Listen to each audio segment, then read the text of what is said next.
Maka Imam Ahmad ketika tetangganya bully gitu ya santai saja, beliau happy. Ketika pemuda tadi eskal janggal, kenapa kamu gak tersinggung ya Ahmad? Memangnya saya harus tersinggung gimana? Kan tak panggil gak jadi, tak panggil gak jadi. Hei pemuda, saya ini tidak punya urusan dengan kamu. Saya nuruti kamu karena perintahnya Allah. Saya senang melakukan perintah Allah, harus berbaik sama kamu. Sampai 3 kali. Jadi kebahagiaan ini pula yang harus kita latih dalam melakukan ketaatan. Tapi memang obsesi saya terbesar atau cita-cita saya terbesar memang setiap ngaji saya ingin orang mukmin semuanya itu bahagia.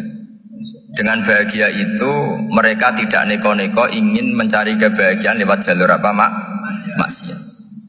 Sehingga dalam konstitusi ulama yang ditulis di kitab-kitab usul fikih, dan itu kitab yang saya kaji, selalu saya kaji, itu membela-bela sesuatu yang mubah itu sampai luar biasa. Karena melihat mubah itu, misalnya Anda tidur itu berstatus mubah, Anda bermain catur berstatus mubah, Anda rileks sama teman jagongan semalam dengan teman rektor atau dosen atau yayasan, itu melihatnya bukan mubah tapi tarkul maksiyah. Misalnya saya semalaman asik musyawarah itu jagungan malam sama Habib Toha Al-Munawwar.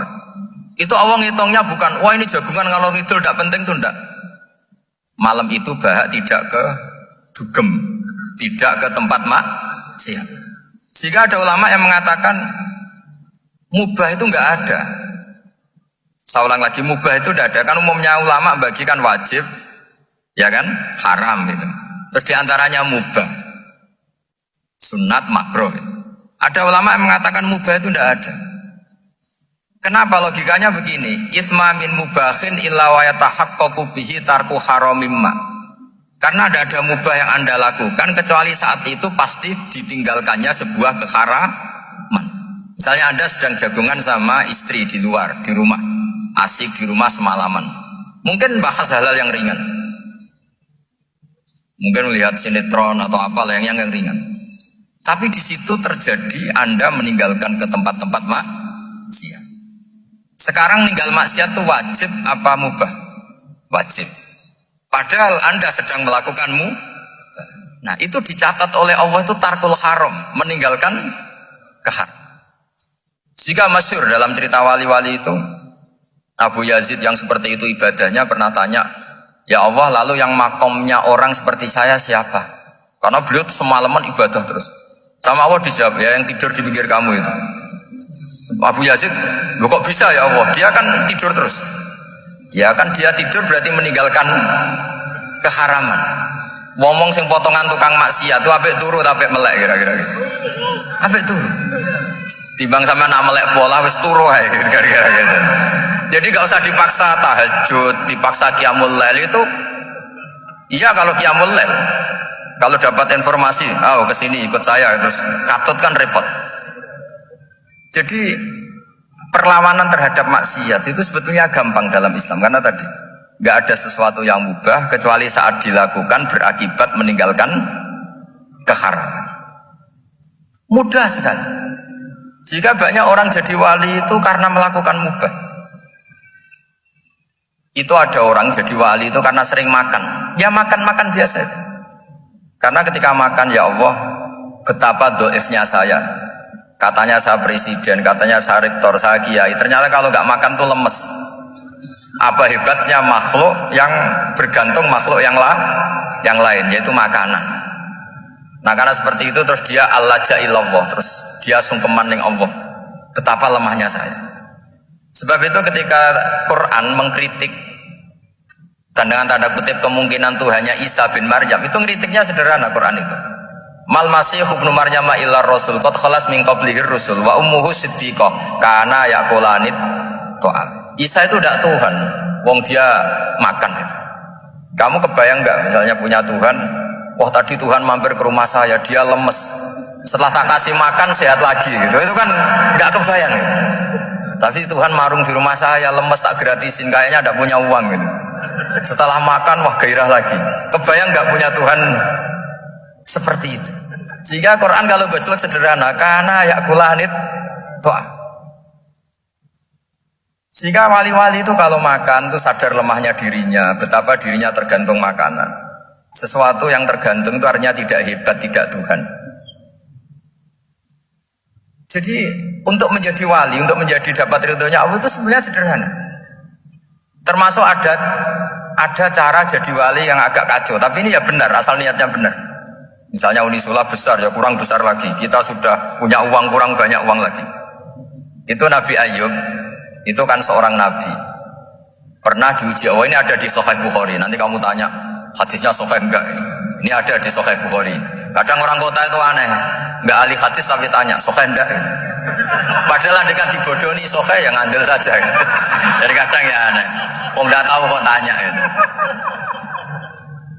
Itu Nabi Ayub itu sudah kaya, pas itu sudah kaya. Bukan cerita yang masih miskin, memang sudah kaya. Beliau di kamar dihinggapin satu belalang dari emas. Setelah belalang itu dikejar, ternyata yang jenis itu buahnya semuanya dari emas. Ngambil sana sini, ini yang kesa ini dipenuhin, saku ini dipenuhin, sampai buahnya. Terus sama Allah digojlok, kamu itu nabi saya, kenapa kamu mengumpulkan harta sebanyak itu? Kamu itu nabi saya kok rakus? Jawabannya Nabi Ayub unik. Ya Allah, siapa yang bisa kenyang dari rahmatmu?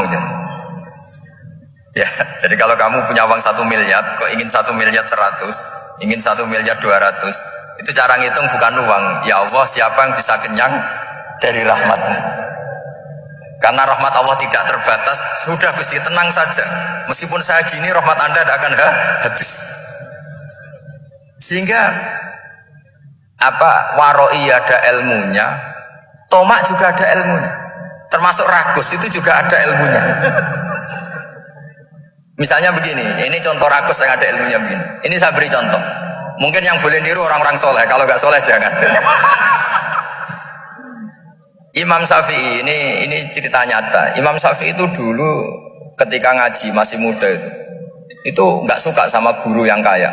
Kebetulan dia punya guru miskin terus. Namanya Sufyan As-Tsauri, itu miskinnya Masya Allah. Sufyan bin Uyainah juga miskin.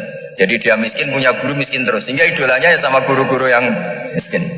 Suatu saat guru-guru ini menyarankan dia ngaji Imam Malik. Imam Malik itu kaya raya. Itu babutnya Imam Malik kalau diinjek itu mata kakinya tidak kelihatan saking halusnya. Kalah Indonesia kalah. Itu Imam Malik tuh gaya. Kalau ngaji di kursi tinggi terus pakai bukhur itu, pakai dupa Arab yang mahal. Pokoknya mewah kali Imam Malik. Terus dia mulai ini kiai kok kaya. Kemudian setelah beliau alim tanya, saya harus ngaji siapa setelah ilmu jenengan habis kira-kira gitu. Kata Imam Malik, sudah kamu tidak usah perlu ngaji saya, kamu sudah alim alama. Terus Imam Malik datang ke Baki. Zaman itu Baki itu semacam kayak rentalan ya, semacam Grab lah kalau dulu. Mana kafilah yang mau ke Irak? Ya sudah terus, oh kita mau ke Irak. Ini antar ke Muhammad bin Hasan As-Syaibani. Itu dibiayai sama Imam Malik. Grabnya ya dibayarin, itu kafilahnya itu ya dibayarin. Imam Syafi'i disangoni surrotan min dhahabin. Jadi satu kepes uang dikasihkan. Itu pernah tak hitung semurah-murahnya itu sekitar 60 juta. Imam Syafi'i mulai mikir, kiai yang saya kritik lomo, sing kiai miskin tak puji, gak pernah ngamal kan, tentu orang miskin kan. Setelah datang ke Muhammad bin Hasan As-Syaibani, beliau itu pakar usul fikih, muridnya Abu Hanifah. Beliau al-usuli, pakar usul fikih. Itu Muhammad bin Hasan As-Syaibani itu kalau ngitung emas, itu di ruang tamu. Uangnya miliaran, emasnya banyak. Dari kota ini dipindah ke kota ini, emas kalau ngitung di ruang tamu. Bukan di kamar, di ruang tamu. Imam Syafi'i tambah kaget. Imam Malik kayak gitu sudah saya soal, malah ini kaya raya. Setelah Imam Syafi'i kelihatan kaget, digojlok sama Muhammad bin Hasan As-Syaibani karena beliau senior. Ata'jabu min hadza, kamu aneh melihat ini? Iya. Kenapa? Ulama kok kaya raya. Terus kata Muhammad bin Hasan, ya sudah, uang ini tak kasihkan orang-orang fasik, binti gue demenan, gue nyabu, gue macam-macam. Oh jangan, nanti dipakai maksiat. Pun jenengan mawon sing sugih. Semenjak itu Imam Syafi'i rubah mindset. Jadi kalau kampus ini ingin akreditasi A, ingin mulia, ingin apa, kamu ridho kalau yang punya prestasi seperti itu adalah orang-orang fasik. Ridho enggak? Enggak kan? Maka didoakan ini. Nah itu namanya berpikir secara usuli. Kamu jangan hanya nuruti karena berpikir waroi terus kamu benci kekayaan, benci pangkat, benci apa, tidak bisa seperti itu. Karena pangkat dan kekayaan ketika dikelola secara kesolehan maka akan menjadi energi positif